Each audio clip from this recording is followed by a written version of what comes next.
Awesome, everybody. Welcome back to another episode of It Is What It Is podcast. I am your host, Cody Kelly. Look, I appreciate my guests. I appreciate you. I have an amazing episode featuring an amazing author.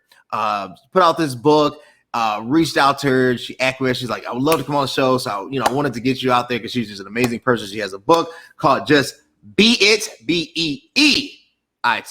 Be it. But before we get into that, if you want to keep seeing amazing influencers and leaders, you got to do, three things. This is a new season. The first thing is connect with me on Instagram at CVMK33. Second thing is hit me up, connect and subscribe on the YouTube page at CV Space K. That's Cody Vernon Kelly. And the third thing, you know what I'm saying? If you just feel anointed and want to bless a brother, you can support a brother at the Cash App below. All these things help to bring and inspire and to continue the work. I appreciate you. We're going to get into this. I have an amazing guest. Sometimes, people just use words and whatnot, but I always find true insight and true creatives. I like authors. I like people who put out intellectual property. So I have Char with us. Char, how are you doing today? I am doing amazing. Thank you so much. Look, I want to call you Dr. Cody for some reason. But thank you so much for having me, Cody, on It Is What It Is podcast. I'm so excited to have met you through my cousin. Got to give her a shout out if you don't mind. Miss Diane Murphy, all the way from Chicago, Illinois. I'm just excited to be here. So thank you so much for having me on your show. Perfect. No, anytime. Shout out to Sister Murphy.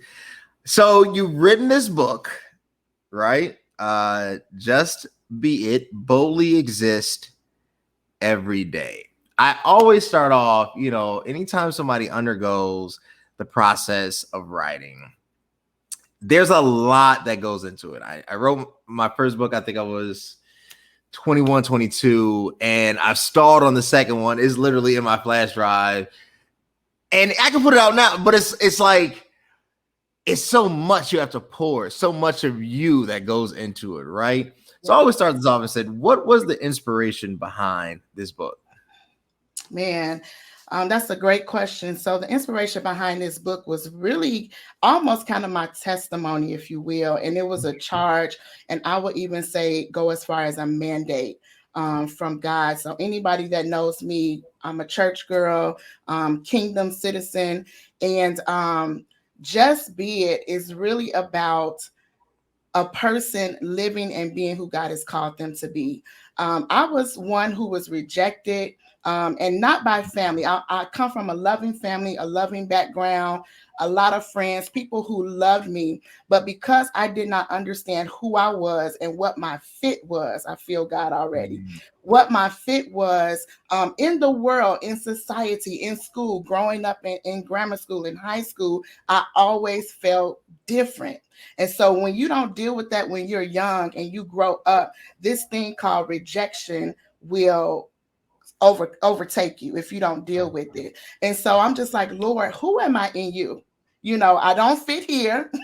I don't fit with this crew, but I got everybody around me and a lot of friends, but yet I still feel empty. Yet I still feel alone. And so this whole Just Be It project really all boiled down to me wanting to understand, Cody, who I was in God and what am I supposed to be doing? We always hear prolific people talk about you are here for a purpose, right? I love the late Dr. Miles Monroe, who said you are here, you are born for a purpose, you are on this earth for a reason. And so it's up to us, Cody, to understand and to really plow into what that true reason or purpose is all about. So I felt called, compelled to write this book. Let me put an insert right here.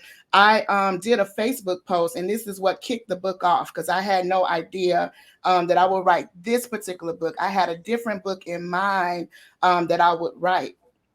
And I did a Facebook post, I believe in January, and I put the Facebook post at the back of the book. And basically the post just was simple. Just, I woke up and saw all of this snow. I mean, it was like coming down really fast. And I just said, man, it's really snowing out here. I'm from Chicago, so it's no big deal. I'm used to it. I said, but the snow did not ask for permission to do what it was created to do. My God. The snow never asked for permission to do what it was created to do. So for us, when we come out, what do we have to do? We got to sweep the porch. We got to shovel the sidewalk. We got to, maybe clean our cars off, right? And a lot of times we don't want to do that. And so they don't get our permission to say, hey, Cody, can I snow on your car today? Can I get all in your driveway? And so I made an analogy and said, what if we understood what our purpose was, or why we were created, and not always try to get permission from someone else to do the thing that you was already created? It's innate. It's already in you to do. And so I had a friend who reached out to me when she saw that post. She said, girl, you got to put that in a book. That's a whole book. And so I never thought about it, but from the moment that she said that to me, that was like a seed. And so my creative mind, creative juices started going, and God just started dealing with me. And so here we are today with the Just Be It book. I like it. I like how it all came together. So you mentioned in the book, you talk about labeling yourself, and you talked about, you dealt with rejection, but then labeling yourself as a purpose friend. Yeah. And I guess I want to start there, because are friends anything but purposeful, right? Like I think, in modern context, we use the word friend too loosely, right? It's like, oh, that's my friend. I work with that person. That's my friend. Mm-hmm. The Bible uses the word friend more like in a way of intimacy. It's something so deep, mm-hmm. God called Abraham a friend, right? Like it's that level, almost underneath like a spouse, right? Like it's a covenant relationship that I think just in modern day or postmodern society, American colloquialism, we don't value. Friends are like, well, I got 1,000 friends on Facebook, right? So why a purpose friend? Define that for me. Yeah. So in the book, I define purpose friend, and I'm just going to read it to you. Someone who enriches the life of another for the sake of fulfilling destiny. And so this is done through love, through support, through encouragement and empowerment. And so I said that this is my friend. This is my season to be your purpose friend, and not just to be the girlfriend that you go to the mall with, that you hang out and go to the movies with. And so when you talk about what's the difference between a purpose friend and just, hey, this Char, this is my friend. And I love what you said about before modern times, about the covenant of friendship, right? And so I think that that's so important, because in our modern society, I believe that a lot of words get lost in translation. A lot of words such as friend gets lost. My mom and my grandparents used to say, Char, everybody's not your friend. I would come home crying, but you're supposed to be my friend. Everybody is not your friend. And so I believe that purpose friend is more specific. It's more tailored. It's more, I'm pushing you in the direction of which not only I believe, but you, more important, believe that you should be going towards. And so I'm that accountability person for you, right? So you probably have a lot of friends, but out of those friends, who really hold you accountable? Who really challenge you at the next level for who you were created and who you were called to in this life? So I believe, one, it's a play on words, but two, honestly, I'm here for that reason and that purpose only. That makes sense. So I've noticed. So I do I won't say a great deal of reading, because I need to read more. I do enough reading. I've gotten lazy lately, mainly because I've canceled my Audible subscription, which I need to renew. But I try I try to read and consume as much information as possible, so that I can make better informed decisions. I don't pretend to know it all. I don't even think I have a clue on most subjects, but I know that my wisdom lies in the acknowledgement of my ignorance. And that's why I always start. I say, well, I know that I don't know, and I can go forward from there. You talk about the pandemic of authenticity. So now you switch from purpose friend into authenticity. And I notice with authors, what they'll do what I call a reverse or an inverse of the aim, of the original aim. So if the first chapter is about healing, the second chapter is about how they got hurt, right? Like it's almost like describing or lead into, right? So the pandemic of authenticity. You started off with, talking about 1800s. We've been dealing with consistent pandemics, even pandemics that have not been labeled a pandemic. But then you use the pandemic of authenticity. That's a strong characterization, right?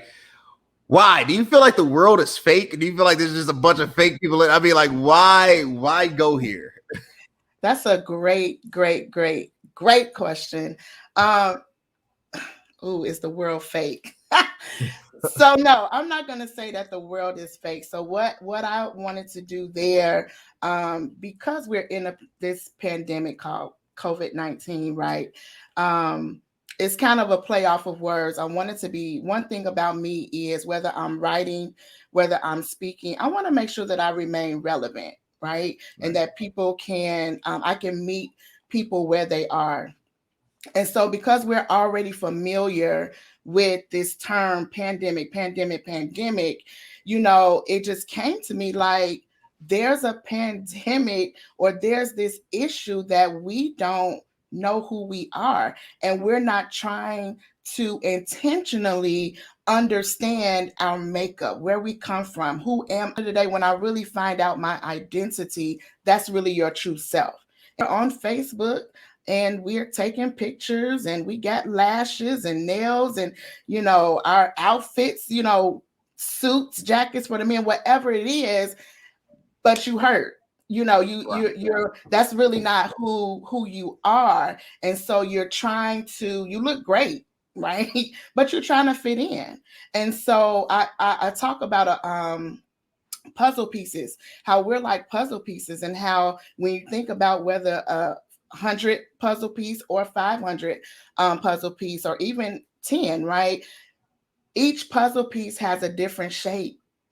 Yeah. And so we look at the box, at the masterpiece, to understand, okay, what is this puzzle a picture of? Whether it's of the Niagara Falls, or whether it's a picture of the Just B.E.E book cover. There are certain pieces that are going to fit in certain spaces. And so if I'm an end piece, I can't force a fit in the middle space. And that's what we're doing in our society. Like, we're trying to fit in spaces that really God is saying, like, that's not who you are. And we're trying, and that's why it's so hard, because we're not being our true self. We're not coming to the tables being our true self. And so that's why I say it's a pandemic. It's gone wild. It's an epidemic of, just back in the 1800s, like you mentioned, where there was SARS and there was AIDS and there was leprosy and all of these different things. And now we have this pandemic of, we don't really know who we are and who we've been called to be. And it's more so, not that I'm not worried about the people in the world, but for us that's in the church, it's crucial. It's crucial. I talked to a lot of people, even when I was writing this book, just to kind of get a gauge. And I'm asking the question, hey, if I ask you your purpose, could you tell me? Ooh, well, I kind of know, but not really. So, and that should concern us as the church. I'm tired, Cody, of, and I this was me, so I'm just gonna talk about me. I'm tired of shouting, dancing, being at church on Friday night and being at the altar, feeling great and being delivered, but not understanding how to make the change, and not just change of being holy, but God has called us to acquire things. Right. And that's going to come through us being our authentic self. So even just with you doing what you do with the podcast, or I don't know what you do outside of that as it relates to your regular career and things like that, but there's that career or that space needs you. And the abilities and the skill sets for what you have to bring. But because of whose you are, that company, or if you work for yourself, don't understand who they have on their team because of who's on the inside of you. Does that make sense? No, that makes a lot of sense. It makes a lot of sense. I think that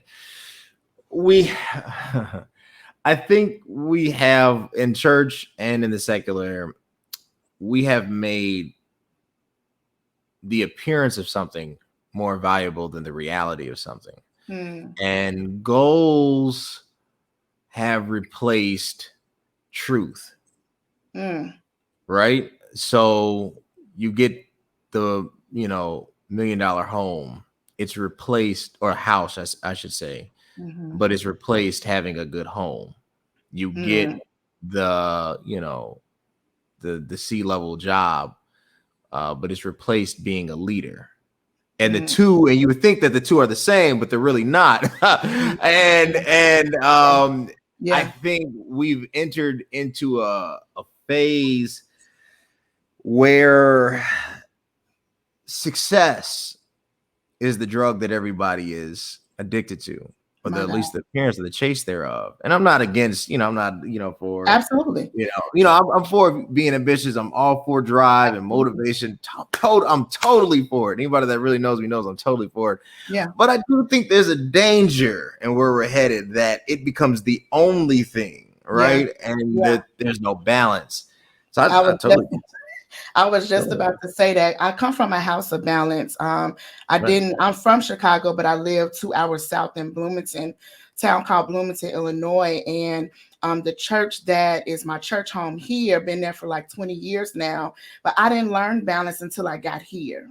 And so I Hmm. think that's a key thing that you just mentioned is it's nothing wrong with success. It's nothing wrong with having the $500,000 house, the dream car that you wanted. Like we need to have those things. Like the world Right. needs to see us, having those things. But like you said, it can't replace the truth of who we are. It can't replace.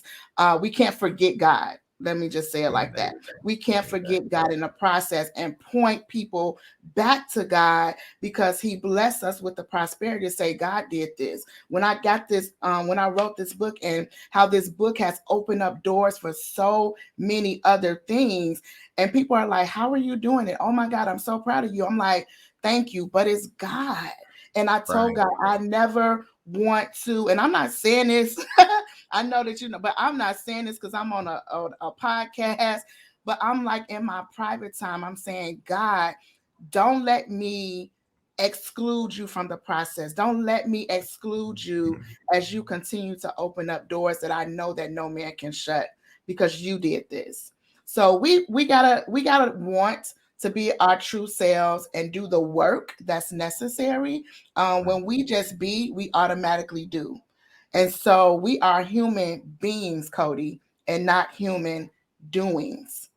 We're human beings. We're called human beings for a reason because when I just be who I am, I will automatically do because it's innate. It's innate. A dog is a dog, and it's innate for him to do what? To bark. It'll be Right. crazy if we start hearing a dog meow or moo. That's Right. not their fit. And It's not the purpose. that's not their purpose. And so Right. that's what it looks like when we're not moving and shaking in whom God has called us to do. And it's not an overnight Right. thing, it's a process. But I'm telling you, and I'm still working, I'm still digging, I'm still developing. But I have found freedom in being my authentic self. I like it. I like it. You talk about the a bee, the actual organism, the insect, the fly known as a bee, and you use it as an analogy, and how the bee has purpose. And you talk about the queen bees, talk about the worker bees. My confusion came because like a bees a bee society is purpose driven. It is filled with purpose. Everything is like clockwork.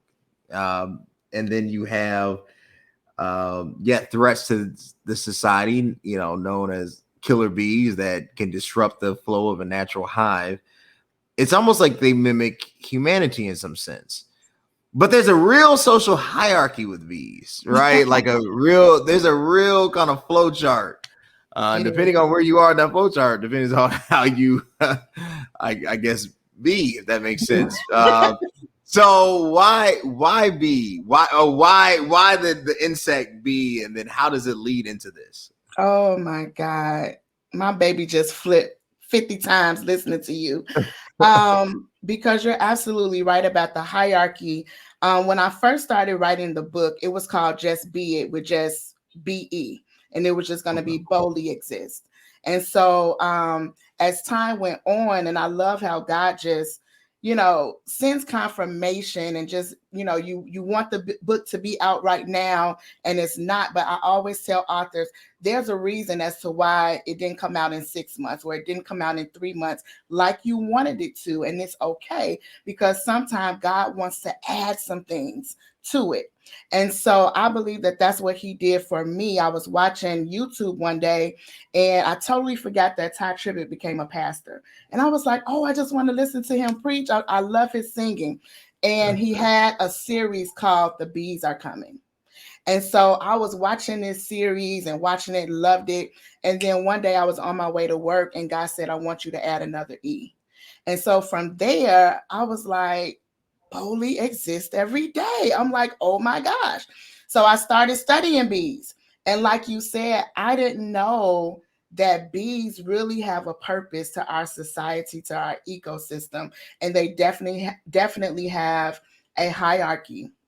And so one of the things that I learned about the bee that according to like aviation laws, bees should not be able to fly, Cody. And the reason they should not be able to fly is because their wings are technically too small for their fat bodies. And when I read that, I said, my God. I said, so if they technically should not be able to fly, and this goes against maybe the laws of physics, I think that's what it would be, right? They fly on this average of 15 miles per hour, and they as they're buzzing, they have these 11,000 strokes per minute. And I said to myself, if they shouldn't be able to fly, but they're doing the doggone thing, what's our excuse? We have none. I love this, and I can't recall his name at the moment, but there's this renowned speaker in the kingdom world, and he evangelizes and speaks all over the world. His name is Nick. I can't even pronounce his last name, but it begins with a V. But he has the name of his ministry is called Life Without Limbs. I don't know if you've ever heard of him, but he doesn't have feet. He doesn't have arms, but when I tell you he is influencing and speaking all over the world, and he's married, and Yeah. they hook him up to a mic. He makes little jokes about it, but he is so powerful. Here we are with two eyes, two hands, 2 feet in Right. our right mind, and we can't do what? No, Right. no, you can. And so that's the purpose of a purpose friend.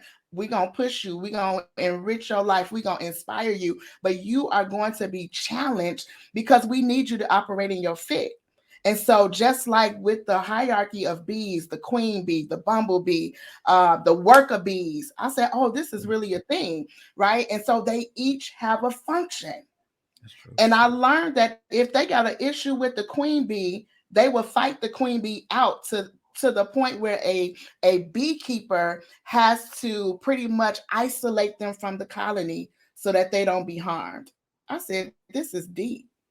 But they each have a function. They each know their place. They each know their fit. So if that is the case with bees, so it is with us, with human beings.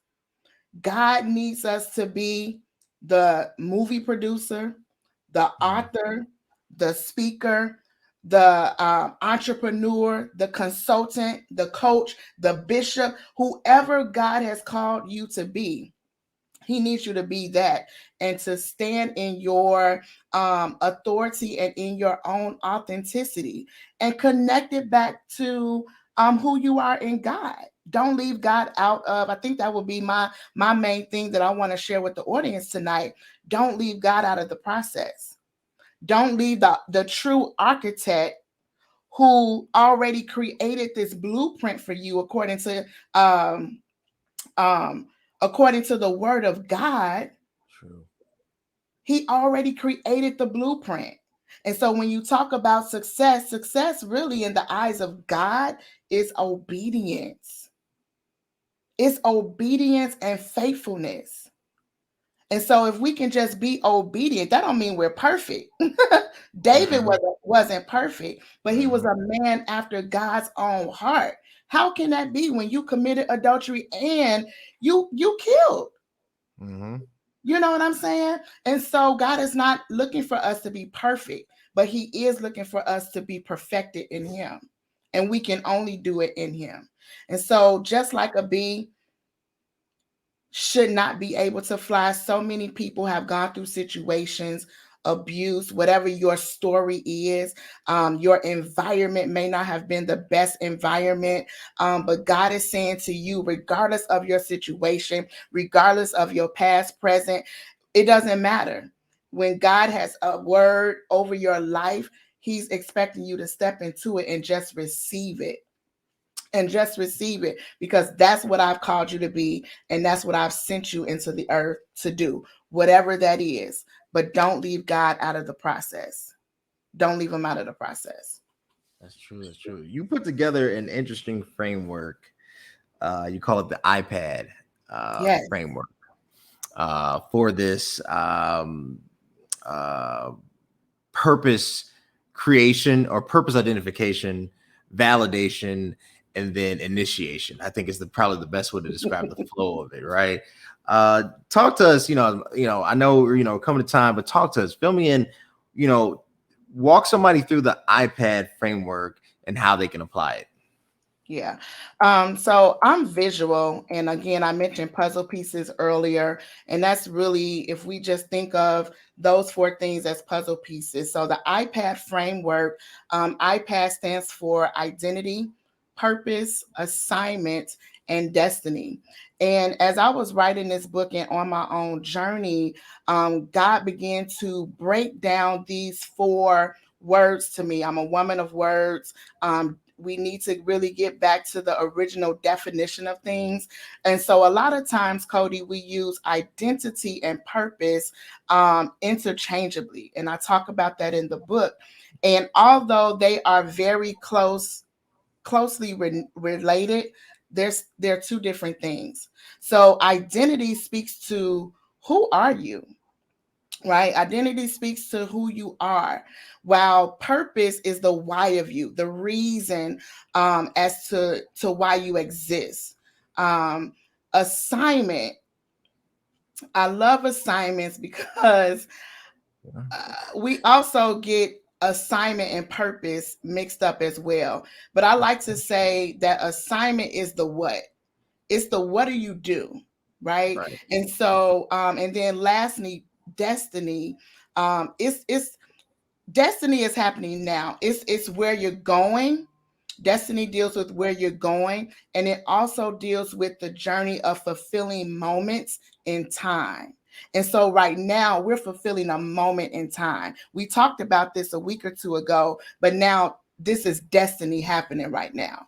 And That's true. so, at this moment, this is an assignment for me. So, I'm just giving that analogy so people can understand, like, well, what's assignment? Because we hear preachers when they come to your church and get ready to preach, and I do it too. And I say, hey, my assignment tonight or my assignment this morning is X, Y, and Z. And so this is an assignment tonight. Tomorrow, if I go to speak at a women's convention, that's another assignment. And so we have to understand that our assignments and the things that we're doing on a day-to I shouldn't say the things that we're doing in our lives, we want to ask ourselves this question. Does it connect back to purpose? That's true. Does it connect back to purpose? And when it doesn't connect back to purpose, I'm wasting time. This is what God has shown me. This is what God has revealed to me. When it doesn't connect back to purpose, you're wasting time. Now, let me put this caveat in there. Does that mean, Shar, if I know that I'm not called to be a basketball player, that I can't go and play basketball? Absolutely not. Those are hobbies. Those are fun things. We need downtime. We need to do things that we enjoy and sit back and laugh and whatever that is. But playing basketball or trying to develop this gift that you know that you're not called to, Hmm. you're wasting time. I can't spend 13 hours on a court every week because that's not my purpose. Now, Michael Jordan can because that was his purpose. So he's going to Right. put all of his energy into that, right? But what is Cody's purpose? And what are you spending the majority of your time in? And then the question becomes, when you look to see where you spend your time the most, does it connect back to your purpose? Because at the end of the day, we as sons and daughters of God, we understand that at the end of the day, at the end of the age, we got somebody to report to. It's true.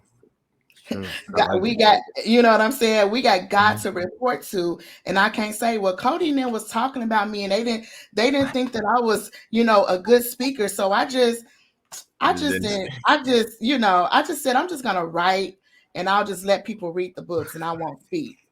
Right? He Right, gonna right, look at me and say, no, I called you to open your mouth. Right? And right. so for me to get over that fear, for me to get over people, and that's what I had to learn to do. And if I can encourage somebody tonight, you've got to learn to get over people. I'm 44, and I think when I hit 30, Cody, I was like, you know what? I don't care what nobody say no more. Yeah. If you're not the right person, uh, that I that I that has some value or some weight in my life, Hmm. um, it doesn't matter what you say, you know. And so Hmm. sometimes that's hard.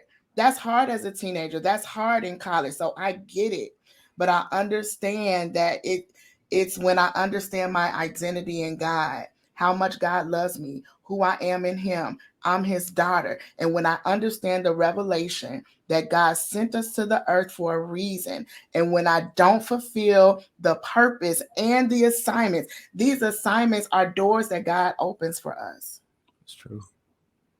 Those are your assignments. So the iPad framework is designed to help us identify those areas so that we can literally, and in the book, I give examples of how you can. I call them iPad plugins of how you can plug in. What is my identity? My identity is I'm a leader. What is my purpose? To lead the children of Israel out of Egypt. That's in the case of Moses, right? Right. And we saw that he led people out of Egypt. What was his assignment? His assignment was to go to Pharaoh and tell him, let my people go. What was his other assignment? His other assignment, he split the Red Sea, right? Right. So we a lot of people think, well, my purpose changed. No, it's really not your purpose that changed. It's your assignment that changed.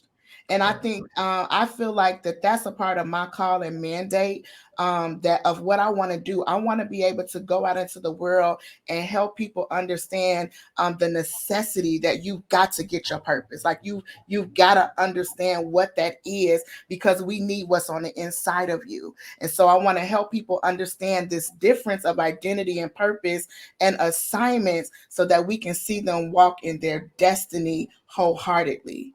And so don't get it confused that purpose change. No, when our interests change, it may be interest, but your purpose doesn't change. It's the assignment that may change, but your assignment should always connect back to what your purpose is because it remains constant. Well said. Well said. Well, look, amazing author, amazing book. Char, where can they connect with you? Where can they purchase the book, follow you, support you? Where can they hit you up? Yeah. So you can first of all go to my website, which is www.leadwithchar.com. That's LEADWITHCHAR.com. You can go there, find out more about me and who I am. You can also purchase products there. I actually just launched a Just Be It course that we're going to be starting at the top of 2022 in January. So you can go there and purchase the course. It will be interactive. I'm not just going to leave you out there, but we're going to talk about some of these things, and you're going to come out with some tangible and understanding. Oh, this is who I am. You also can find me on Facebook at Char-Michelle, Char-Michelle with 2 L's, Char-Michelle McDowell on Facebook. And then on Instagram, you can find me at C Michelle Consults. Y'all hit her up on Instagram at She Michelle Consults, Char-Michelle McDowell on Facebook, leadwithchar.com. Connect with her, purchase the book, support her, let her know, look, I heard what you said. I dig it. I need to find my own purpose, and I just need to be it. And if you want to keep seeing amazing content and amazing influencers like Char, you know the 3 things you got to do. Connect with me on Instagram at CVMK33, YouTube at CV Space K. And if you just feel led by whatever, if you feel led by the Lord, support me via Cash App now. But look, it has been real. I appreciate my guests. I appreciate my audience. And until next time, guys, thanks.